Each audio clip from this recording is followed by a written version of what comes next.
So what I'd like to do is discuss a different definition for conic sections. So let's consider this. Let F be a fixed point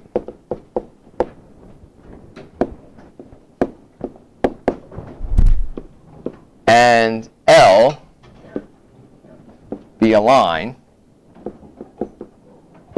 That line is going to be called the directrix. Surprise, surprise. Right. In a plane. Okay?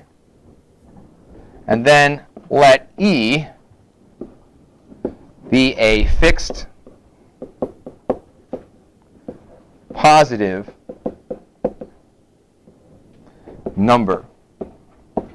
Now, this E is not the Euler constant, right? It's not 2.71828, blah, blah, blah. It's not that. Okay? Then the following, consider this expression. The length of the line segment PF, I'm going to have to draw a picture for this. To this, P is going to be a point that satisfies the following. You'll see, equals E. Okay? And the following is true. As E is less than 1, then we get something called an ellipse.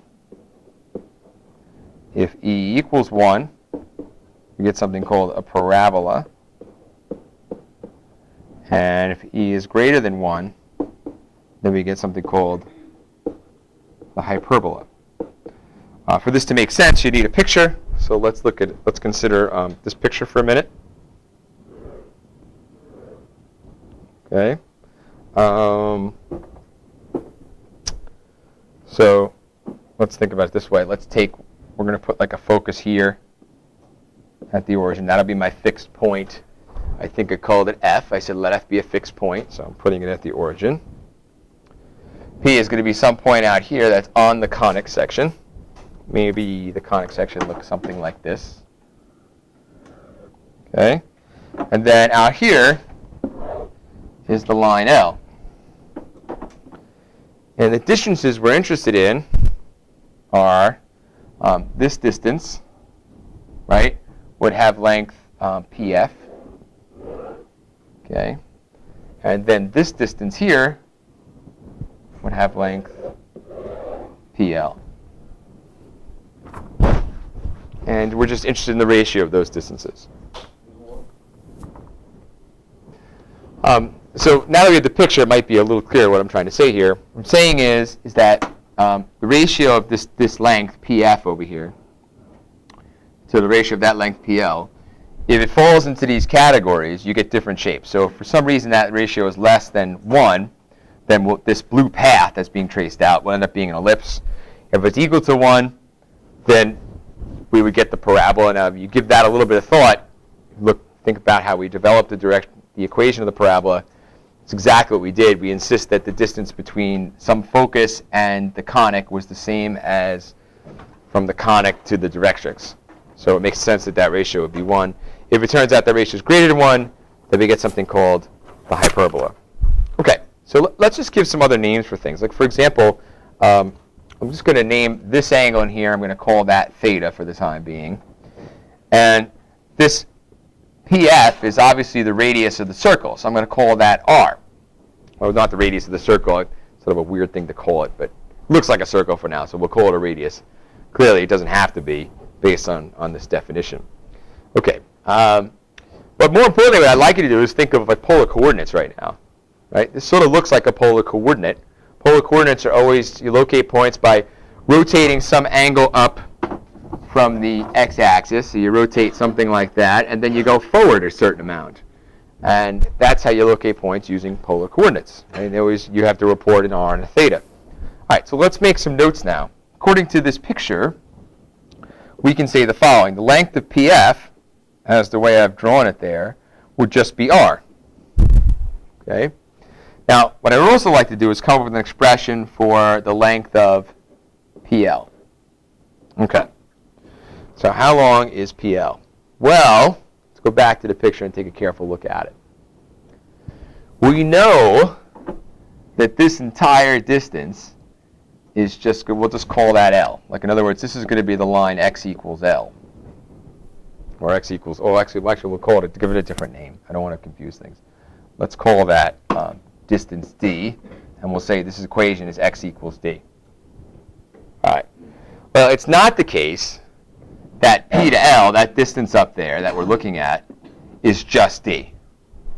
It's less than d. Right? Okay. Well, we have an advantage. We can actually do something. Claim, if we just draw a little right triangle here, we know this distance on the bottom. I'm going to call that x just for the time being. We actually know that distance. Right? We could do a little trigonometry. If we know theta and we know r, right, then x is equal to r cosine theta. That's what we know. So, we're ready now because we know this whole distance along this x-axis is d. We have this small section here that we don't want. We just want to subtract those. Okay? So then we get the following. The PL has to equal d minus r cosine theta. Okay? And that's that. So let's remember our definition that we're dealing with. We're interested in the ratio of PF, the length of PF, over the length of PL. We said that ratio is equal to some number E, which we'll eventually refer to as the eccentricity. What does this imply? Very basically, here we go. We got that length equals E times PL. Fine. Now that we have that, let's sub in our new expressions. And we get the following. R equals E times d minus r cosine theta. Okay. So, now what's going to happen is we're going to sort of go for an algebra ride, so to speak. All right? We're going to start plugging things in. We know we have polar coordinates here. That's what we've decided to use to locate point P. We can convert back to rectangular at some point if we want, right? There's some things that we can do. Okay, so let's stop from. So what can we do here? We could sort of start to make some substitutions. What do we know about polar coordinates? We can switch between polar and rectangular coordinates. So we know this is a fact. R squared is equal to x squared plus y squared. It's a fact we learned a while ago in pre-calc or someplace. Theta can be written as the tangent inverse of y over x if we're interested. We also know that r cosine theta equals x. I'm looking at this one, and I'm kind of happy because I see that in my expression over here. Okay, and we also know that r sine of theta is equal to y. So these facts right here, I'm putting boxes we're going to utilize. Here we go. So what I would like to do, I would kind of like it if this r on the left here were r squared. That's what I would like. Because then I would have x squared plus y squared. That would be convenient. If I just plug it in the way it is, I'm going to have a square root. I don't want that. So I'm going to rewrite this expression. I'm going to square both sides, actually. Do this. Equals e squared d minus r cosine theta, quantity squared. And now I'm ready to go to rectangular coordinates. Trying to get rid of those r's and thetas. And this should happen. Here we go. X squared plus y squared equals e squared times d minus x, quantity squared. Okay. So here we go. Time for the algebra ride. Okay, let's finish this. Ready? So, what can we do here? Well, let's just take this side. This is e squared. This is going to be d squared minus 2dx plus x squared equals x squared plus y squared. X squared plus y squared equals e squared d squared minus 2d e squared x plus e squared x squared. Okay. So, like I said, as we proceed through these steps, you might not be sure of where I'm heading with all of this, but you're just sort of going to trust me for a while. All right. I am going to take this x squared term and this x squared term, and I'd like them to be together over on the left side. So this is going to be x squared minus e squared x squared.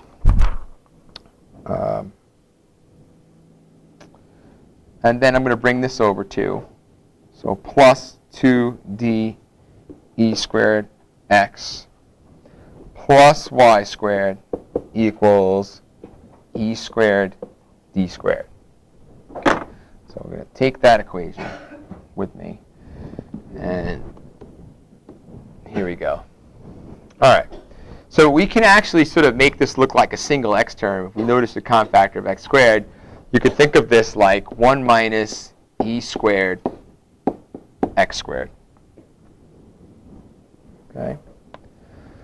Plus 2d e squared x plus y squared equals e squared d squared. Okay. All right.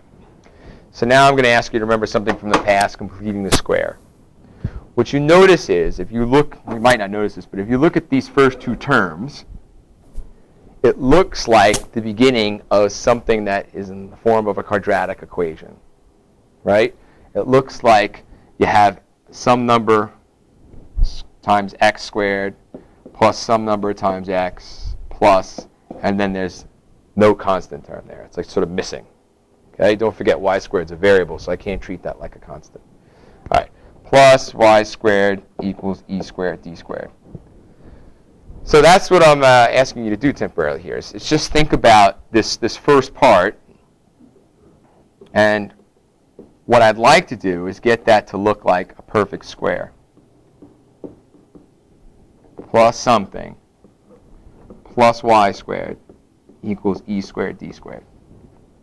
So the question is, what should go here so that we have this thing become a perfect square trinomial in x?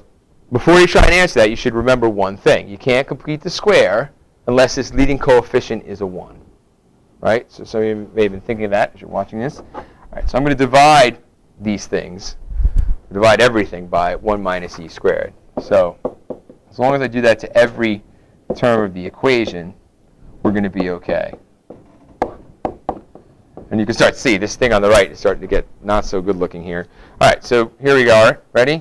X squared plus 2d e squared x over 1 minus e squared plus some mystery thing that we're going to want in a minute plus y squared over 1 minus e squared equals e squared d squared over 1 minus e squared. Okay. So 4. Completing the square. What do we know? We always take half of this middle term and square it, right? So we take half of that middle term. I think it just turns out to be this. So we're going to divide. We're going to multiply this coefficient by 1/2. The 2's would cancel, and then we want to square that. And that term is going to go there. Let's don't forget here, we've got to add this thing to the other side. So plus, now if I do square that, what do I get? I get d squared e to the 4th over 1 minus e squared squared. Okay, so now the advantage of having this be a perfect square trinomial now, this whole thing, is that it factors very nicely, right? And as a matter of fact, I'm not even going to square that. If I look at this, I can tell how it's going to factor. So to square this, we know it's going to be x plus de squared 1 minus e squared squared. Now, when you do completing the square, you should like sort of double check that this works. Think about if you multiplied this thing out now. If you squared this binomial, you definitely have the x squared. You would definitely have this term, because it's just this thing inside the parentheses, squared. And then what else would you have? You'd have x times that twice, which would be, or you have x times this thing twice, which would be this middle term. So sure, that does work. Okay. On the right-hand side, we have two expressions. It would be nice to try and add them. I'll just save it. We'll just wait a step for that. Let's just, we have e squared d squared over 1 minus e squared plus d squared e to the 4th over 1 minus e squared squared. Okay. Oh, and I forgot one other thing here. Plus y squared over 1 minus e squared. All right. Good. So now I claim you should start to look at this and feel a little bit better. It might not be the nicest looking thing, but clearly, if you look on the left-hand side here of this equation, you have x shifted somewhat plus this constant, right, squared, and then you have y squared over something. This is beginning to look a little bit more like a conic. Okay, let's try and add these things on the right. We need a common denominator, which means that this first fraction is going to have to get multiplied by 1 minus e squared on the top and bottom to get a common denominator of 1 minus e squared squared. So we do that. We get e squared d squared times 1 minus e squared plus d squared e to the fourth over 1 minus e squared squared. Okay. So now, take a minute and distribute on here on the top. If you do that, look what happens. You get e squared d squared minus e to the fourth d squared plus d squared e to the fourth, because that's that term. And look at that. Something cancels, at least, after all that. So this won't be as complicated to look at as we thought. Okay. And we end up with d squared e to the fourth over 1 minus e squared squared is equal to e squared squared. I wrote 4, sorry about that. And then on this side, you have x plus de squared over 1 minus e squared squared plus y squared over 1 minus e squared. And that looks like an ellipse. More thing, it would be nice to have it equal to 1. So I could take this whole thing and divide it by this constant. So this side would equal 1. This side will look like x plus de squared over 1 minus e squared squared over e squared d squared over 1 minus e squared squared plus y squared over e squared d squared over 1 minus e squared. Because one of those, this 1 minus e squared would cancel with one of these that are over here. And that's what we have. And if you look carefully, it's almost of the form x squared over a squared plus y squared over b squared. The only equals 1. The only strange part is this thing here. But I claim it's not that strange. This ellipse equation down here is a special one with center 0, 0. And the ellipse we just derived does not have a center of 0, 0. And if you think about it, the original picture we drew, you know why. Because in the original picture, let me just go back to that for a second, the focus, one of the foci, was at the origin. Okay? So that sort of means that the center couldn't be at the origin. The center can't be at the foci. There's two foci in an ellipse. So this is the shift to the left to get the center. And that sort of makes sense. If our right foci was on the origin, then the center would have to be to the left of it. Let's consider some cases for a minute. Be right with you. Let's think about this. Think about the case where e is less than 1 for a minute. So if e is less than 1, then if you look at this thing and compare it to this thing, first off, you know they're going to be different because they have the same numerator, e squared, d squared, e squared, d squared. However, if e is less than 1, I'm going to plug in some number less than 1, square it, subtract 1 from that. This inner quantity here would be the same as that, but over here it's getting squared, where on the right it's not getting squared. So you would have two positive constants that were different from each other. And therefore, you would know you had to have an ellipse, because that's what an ellipse does. These two numbers on the bottom are different. Okay? Furthermore, that's right. That's right. The other thing you know is consider the fact that when e would be greater than 1. If e were greater than 1, then this denominator here ends up being something negative for just a moment, but then it gets squared. So this comes back as a positive constant. I should be careful. This will come back as a positive constant when e is greater than 1. This will come back as a negative constant, and you get the hyperbola. All right, so we've discussed why when e is less than 1, we can use this equation here to figure out that this must have been an ellipse. We've discussed why when e is greater than 1, we can use this equation to figure out why it must be a hyperbola. You might be thinking, hey, what about when e equals 1? All of a sudden, these things start coming back undefined. And you're right. But remember, if e were equal to 1, we wouldn't have started this way. We would have just started with this e here equal to 1. And if that e were equaling to 1, we would just have the length of PF equals the length of PL, and we would use our distance formulas that we've used before to derive the equation y equals 1 over 4p times x squared, and that's our sort of standard parabola that we would have done. Well, that would have been a parabola that was smiling, not horizontal like this in this picture. Okay, and sort of an interesting question might be, hey, what if e were equal to 0? Then what do you get? Well, let's go back down to that last equation again, and if e were equal to 0, then you'll notice that this denominator comes back as 1, and this denominator comes back as 1. Well, there you have it. That means in both cases I'm dividing by e squared, d squared, e squared, d squared. That is the equation of a circle.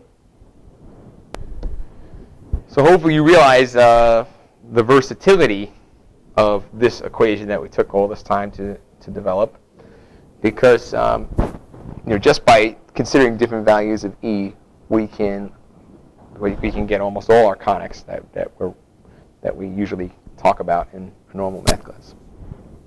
Thanks.